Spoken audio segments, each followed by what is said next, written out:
এসেছে, এর প্রেক্ষিতে আমাদের কাজ চলছে এবং সারা বাংলাদেশকেই আসলে আমরা এই কর্মসূচির আওতায় নিয়েছি। এই কর্মসূচিতে 1.5 লক্ষ টন করে চাল দেওয়া হবে এবং আমরা যারা কত দরিদ্র কথাটা ঠিক আমি ব্যবহার করতে চাই না, যাদের কাজ থাকে না, মূলত হচ্ছে ফসল কাটার আগে দুইটা সময় আছে, একটা বড় ফসল কাটা হয়, একটা আমন ফসল কাটা হয়। বড় ফসল কাটার আগে 2 মাস, একটা মার্চ এবং এপ্রিল, আর আমন ফসল কাটার আগে 3 মাস, সেপ্টেম্বর, অক্টোবর, নভেম্বর।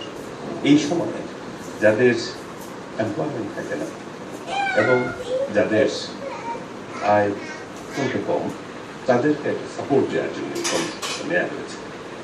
এই কর্মসূচিতে প্রত্যেকটা পরিবারকে 30 কেজি করে চাল দেওয়া হবে এবং 10 টাকা করে দেওয়া হবে।